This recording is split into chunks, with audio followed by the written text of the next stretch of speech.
আমি রুবেল আহমেদ মিরপুর 12 থেকে বলছিলাম। আমার দুইটা প্রশ্ন। প্রথম প্রশ্ন হচ্ছে, মুহাম্মদ ইসলামের ভবিষ্যৎবাণী আছে শেষ যুগে ইমাম মাহদী আলাইহিস সালাম আসবে, কিন্তু বর্তমান যুগের যে প্রেক্ষাপট, বর্তমান যুগের যে মানুষের ইমান সুরায়া নক্ষত্রে চলে যাওয়ার উপক্রম, আমরা বিভিন্নভাবে দেখতে পাচ্ছি সোশ্যাল মিডিয়ার কল্যাণে। মাদ্রাসার ইমাম বা মাদ্রাসার শিক্ষকদের মাধ্যমে শিশুরা বলাৎকার হচ্ছে, এবং সোশ্যাল মিডিয়ায় বিভিন্ন আলেমদের ওয়াজ মাহফিলে আমরা দেখতে পাচ্ছি ইমাম মাহদী আলাইহিস সালামকে নিয়ে বিভিন্ন মিথ্যা মানে বিভ্রান্তকর বক্তব্য দেওয়া হচ্ছে। এবং বর্তমান যুগের প্রেক্ষাপটে ভাই ভাইয়ের সম্পদ দিচ্ছে না, ভাইয়ের সাথে ভাইয়ের সম্পর্ক থাকছে না, বোনের সম্পর্ক থাকছে না, পিতামাতার সাথে সন্তানের সম্পর্ক থাকতেছে না। তো এইটার বিষয়ে আমি একটু বিস্তারিত জানতে চাচ্ছি। আর আমার দ্বিতীয় প্রশ্ন হচ্ছে, ইসরায়েল যে সহিংসতা বর্বরতা চালাচ্ছে নিরীহ ফিলিস্তিনিদের উপরে, এবং আমরা সোশ্যাল মিডিয়ার কল্যাণে যতটুকু জানতে পারছি যে তাদের যে ইসরায়েল হচ্ছে আপনার ফিলিস্তিনিদের যে বাপি মসজিদটা আছে, আল আকসা মসজিদ, এখানে হচ্ছে থার্ড টেম্পল ভেঙে থার্ড টেম্পল তৈরি করবে। এই সম্পর্কে হচ্ছে ইসলাম কি বলে? জি, ধন্যবাদ ভাই আপনার প্রশ্নের জন্য। মৌলানা হাজারী আহমদ আল মুনিম প্রশ্নের উত্তর দেওয়ার জন্য অনুরোধ করছি।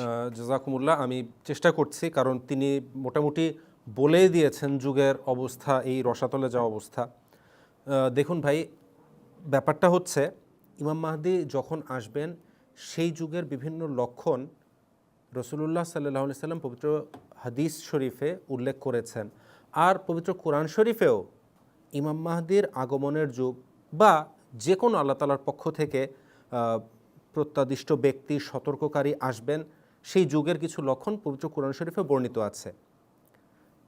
যেমন ধরুন, এই যুগে আমরা বিভিন্ন প্রাকৃতিক দুর্যোগের আকারে অথবা যুদ্ধবিগ্রহের আকারে এমন সব ধ্বংসযজ্ঞ এবং আযাব আসতে দেখছি, যেটা আমাদেরকে স্মরণ করিয়ে দেয় কোরআন শরীফের সেই আল্লাহ তাআলার অমোঘ ঘোষণা, ওয়ামা কুন্না মুআজ্জিবিনা হাত্তা নাবাসা রাসূলা।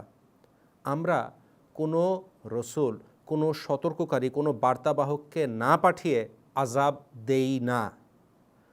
এই যে ভয়াবহ আযাব আল্লাহ তাআলার পক্ষ থেকে আসছে, এগুলোও ইঙ্গিত করছে যে একজন সতর্ককারী নিশ্চয়ই এসেছেন।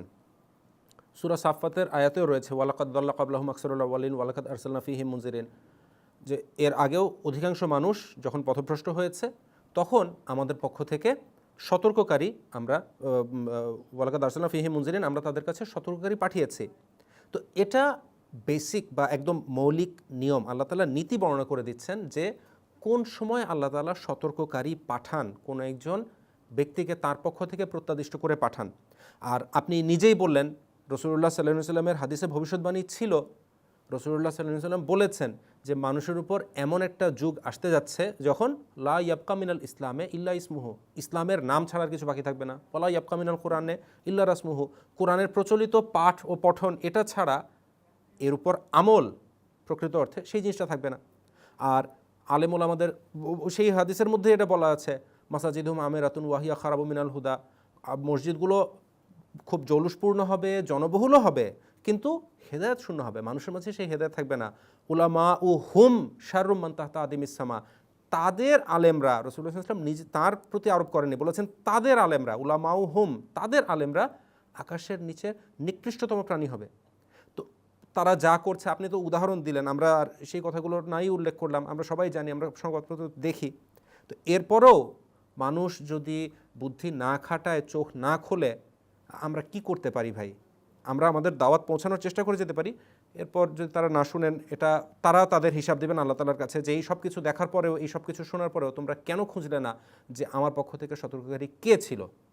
আর দ্বিতীয় যে প্রশ্নটা, থার্ড একটা টেম্পল তারা বানানোর ঘোষণা দিচ্ছে বা বলছে, দেখুন ইসরায়েলের আপাতত ইসরায়েলের সেখানে কর্তৃত্ব রয়েছে, তারা বানানোর চেষ্টা করছে, আমরা সেই বিতর্কে যাচ্ছি না। তবে এই বিষয়টা আমরা ভালো মতো স্মরণ করিয়ে দিতে চাই, মুসলমানদের এই কথাটা স্মরণ রাখা দরকার।